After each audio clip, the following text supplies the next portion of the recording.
I'm Peter Kearney. Right, I started my fishing business when I was 1963. Salmon fishing we started off with my father, a bit of lobster fishing too and all. And we fished there from June until the end of October, November. And then we spent a few years. I went to Wales then my sister lives in Wales and we stopped with her. We went from 1st November to the end of May, so we came back then for the salmon fishing. The following year, 64. And I came back then for the salmon fishing 65. And on the normal thing, worked the salmon fishing and the crab fishing that year. Well, in October and then back to Wales then, and Halloween, roughly, give or take. And done the same that for 7 or 8 years. Peter Kearney of Kearney Oysters Limited. I started off fishing kind of at 2009. I kind of had a wee bit of interest in the sea since a younger age, growing up watching the boats and all coming in. And as years went on, like I was around 16 or so at the time, I got a job with my neighbour, Dennis Kearney, you call him, and started out from there. And we worked away. I started the crab fishing in 2009, and that was going well at the time. And I just did a surplus few pound. I put it into the oyster business, as my dad had a wee bit of oysters himself here in Farraige Bay. And then in 72 then we started off the fishing lobsters, so there was a lot of crab in it, so we got a market down in Errigal. John, his brother of mine, the two started that. We sent a sample down to Errigal in 72. So anyway, we put a sample away in, but see, the following week they got the results back from the crabs and they couldn't get enough of them. So the year after that we moved in, we got a bigger boat in 74. So we stayed at home then, we fished then from that on then. Continued on the fishing then until about late 90s, middle 90s. So crab got a little bit scarce then. So we moved on then to the oysters then in 94, 95, that's 23 years ago. We decided then to move to the foil in 2013 or 2012. As you know yourself, with the wire in the north, there's no regulations on block foil, so we were more or less told that we could get any spot and work away. So we got a good wee bit of ground and we started off from there then, and it all went well from there on. Fishing was still going well. I done 5 years at the crab fishing, 5 seasons at the crab fishing, and then it's kind of getting a wee bit too much then, so I left it in 2014. And my brother then, he was getting involved then, and as the years went on, he left school then, he was 16, and we're kind of working together since. No, we're doing well, they're growing well, and the machinery now making it a bit easier for everything. Is kind of upgraded a wee bit of machinery too, and everything's working out good. We worked a small way in Farraige here, but then had a big problem with the license. So it made it a little bit awkward to obtain the license. But when I went down first, they were issuing no license. So we're down 3 or 4 years, so I had to remove all the trestles. And the two boys, the older boy then, he came along then, he took over from that. So we had to refuse the license, so we had to move on to the foil. Plenty of room down there, but why we refused, I don't know. We sell most of our stuff there into France. Just we have kind of a couple of customers there, but most of them will go direct to France, and then probably China and maybe different parts of the world there, kind of Dubai and all, kind of wherever they end up. So they're kind of packed in France, and wherever our buyer gets a market for, then they're packed there in France, and then wherever he used to send them, he sends them. Could be China, Dubai, Hong Kong, and all that places, like all over. It's kind of good meat in the foil too.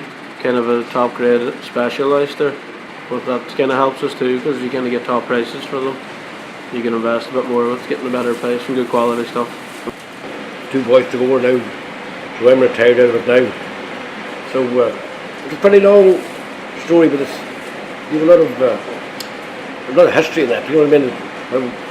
How it came through, and like the fishing was, at least I stayed at home there, and I see people remember getting to it all. And this fishing, this crab opened up. It sort of made a big boost to this area. This crab opened up in 72. A lot of men most of all the men used to go in England, but when this opened up, they were able to stay at home. Well, there are 4 to 5 of us there working away at the Oysters at the minute. There's a good demand there now coming to Christmas time. Only for the foil will be bit because the laws in the Irish seashores there is very tight and the licences is very hard to get. You wouldn't make a living with the regulations that they have, and they're very slow with granting you the licence. Like we're waiting up to 6 years there now on a licence for Trerbega, so we had to move a bit of stuff out of it because the sites were just too small and you couldn't possibly make a living out of it due to that, and the regulations are so silly like. So we're kind of tied up with these licences in Farraige. It's just ridiculous.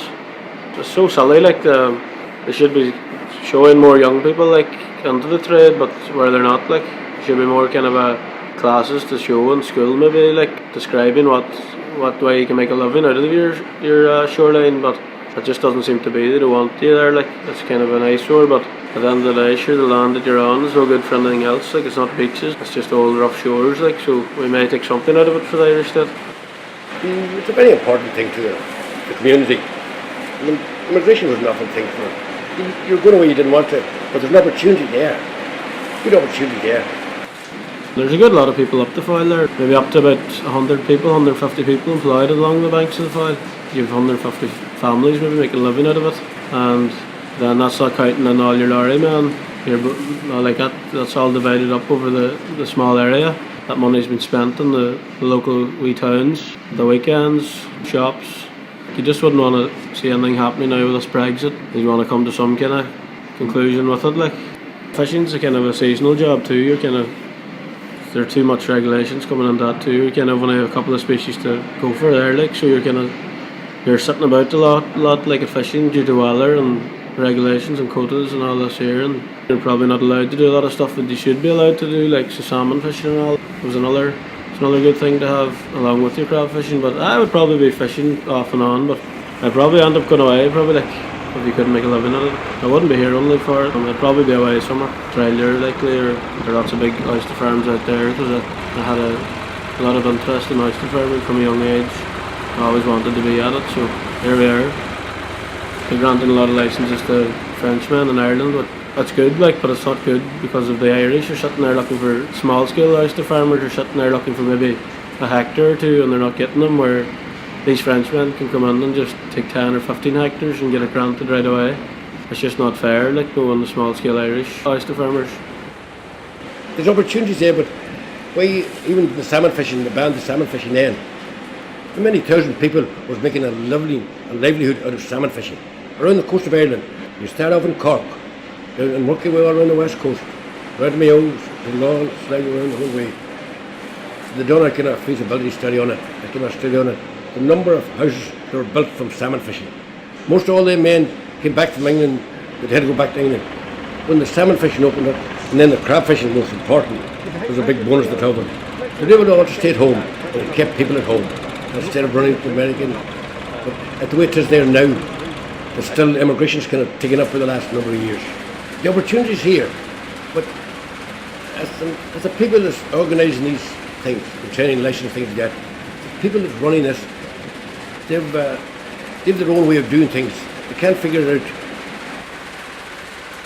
You'd be lucky here to get a hectare, which is about, I think, 2.7 of an acre, 3 acres. Like them boys are farming up to maybe 30, 40 acre sites, and there are maybe 10 or 15 Frenchmen involved in them, where money's all going back there. To keep sustainable market every week, to make a wage out of it, you'd probably need, say, maybe 6 to 7 hectares. No, you want to have a bit of bulk too for tonnage wise. If you have a good enough market, you want to be able to supply it too, so you need extra ground. Tighter ground you're in, the more oysters you've in it, they're less feeding. Where the more ground you'd have, you have the more spaced out, and you have more feeding coming into the area, and you have better oyster meat. They're just waging each small hectare, and maybe there may be 20 around you empty. It's very hard in small oyster farming now here at the minute. If they're granting these licences, there's hundreds of jobs here in Farraige Bay. I was looking at 600 applications waiting on for small oyster farm sites in Ireland. So you're chatting 600, that's maybe 2,000 jobs starting up, and then that'll lead to 10,000 maybe then overall. Even in Farraige there now at the moment, there's lots of opportunities there now, but